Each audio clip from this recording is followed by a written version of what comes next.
Hello Internet, it's day 2, night 2 of my Howl-a-day experiment, and I don't mind admitting that I'm a little nervous. Not because I think that 1985's The Howling 2, aka Howling 2 Your Sister is a Werewolf, aka Howling 2 Sturber Werewolf Bitch, will be particularly scary, but I'm nervous because I know that when Christopher Lee, who is in this, when Christopher Lee first met Joe Dante, which I believe was on Gremlins 2, a brilliant film, actually really underrated. But the very first thing that Christopher Lee did when he met Joe Dante, the director of the original Howling, was to apologise for being in Howling 2. Now, it can't be that bad, can it?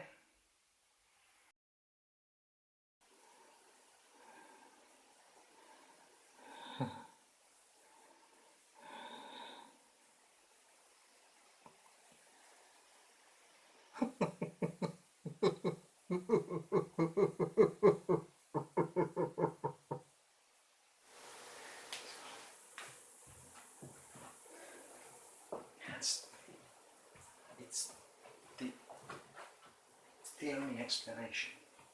It's the only explanation. It has to be a joke. This film has to be a joke. Let's run down the categories.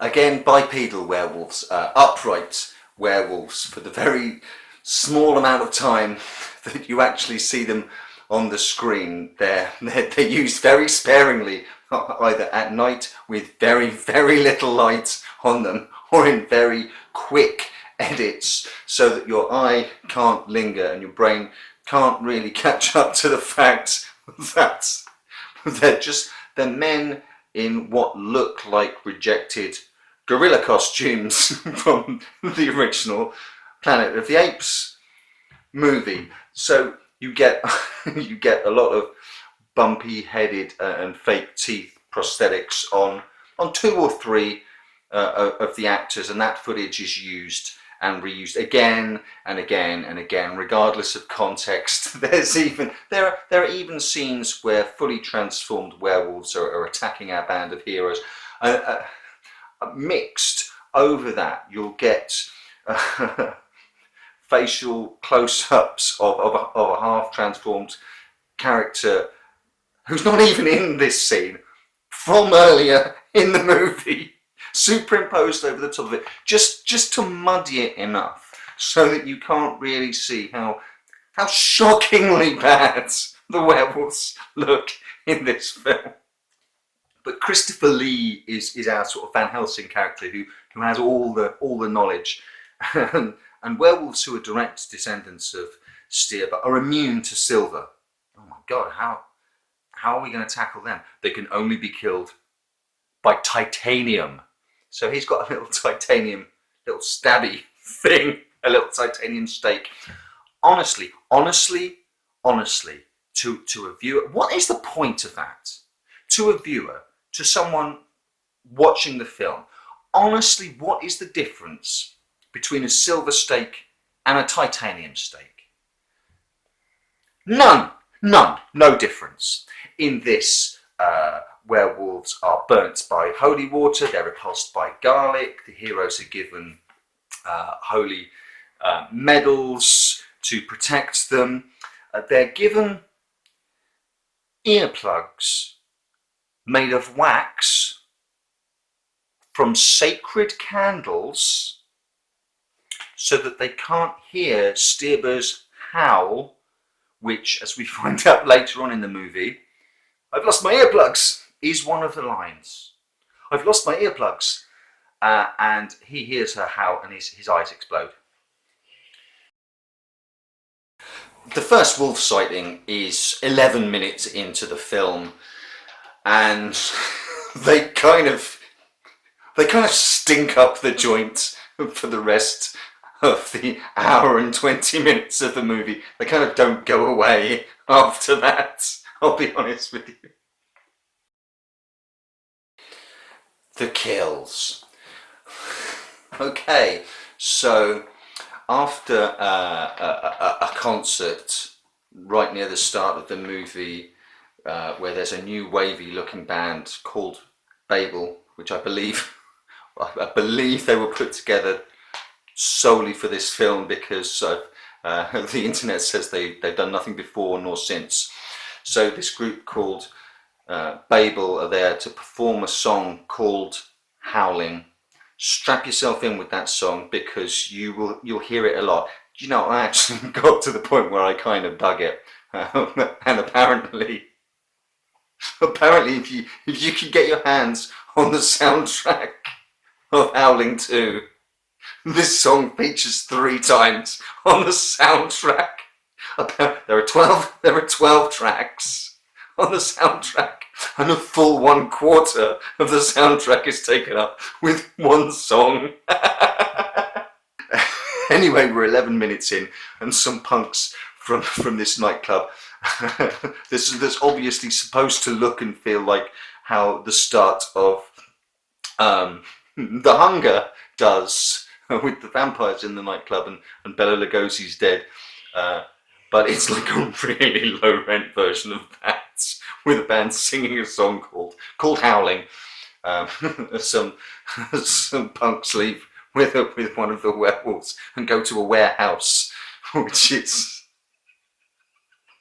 I assume, a warehouse is a house that gets really hairy during the full moon and get killed. You don't really see anything. Some dude's hand gets cut off. When we get to when we get to Transylvania, the werewolves on the way to Stierber's castle pick up a couple of German hitchhikers. They're kills off camera, but they're pulled into the back of the truck, and you can hear them going screaming, "Ah!" And you can hear one of the werewolves go, "Schnitzel." So this is the level we're working. And there are 2 notable deaths in this movie, both using probably the best special effects in the movie.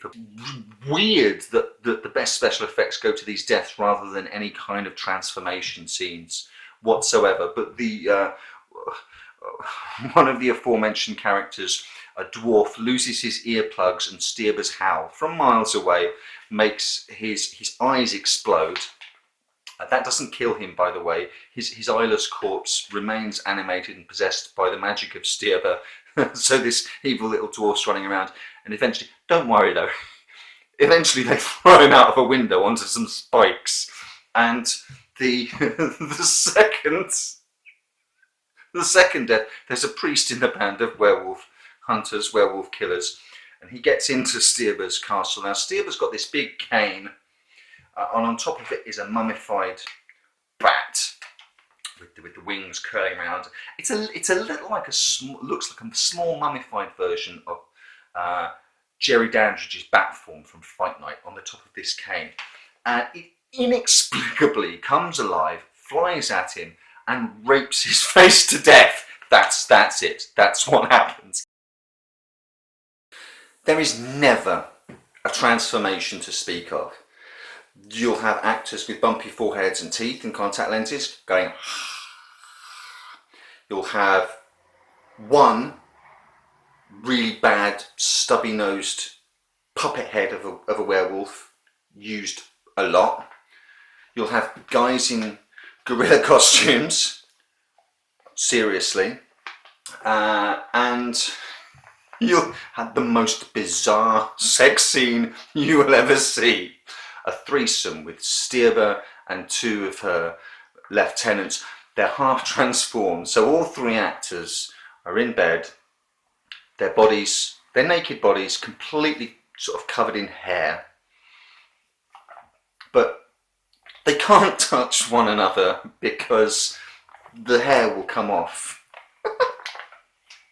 So you literally have a threesome that involves 3 people sort of rolling around on bed near each other, sort of doing this.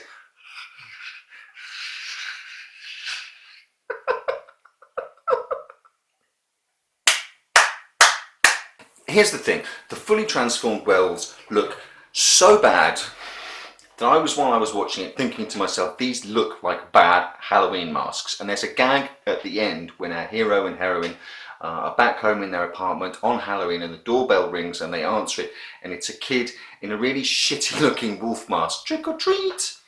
And they give the kid some sweets and it sods off. And the kid is supposed to be a facially transformed child werewolf, checking out sort of where they live, reconnoitering.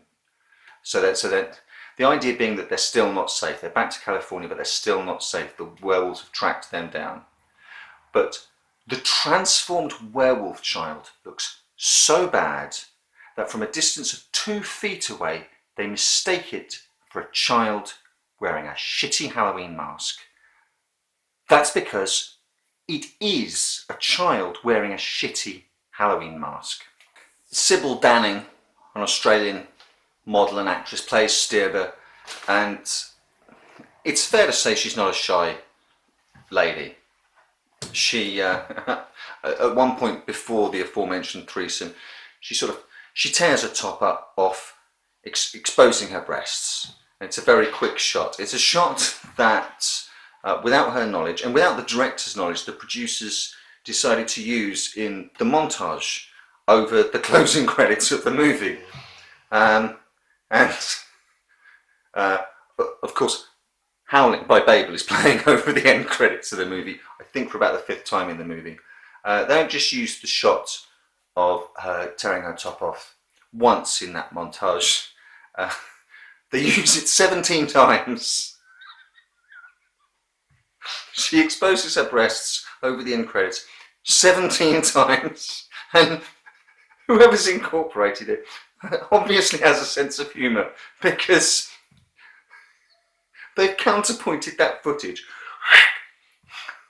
with various shots from the film of members of the rest of the cast either doing double takes or staring, including Christopher Lee,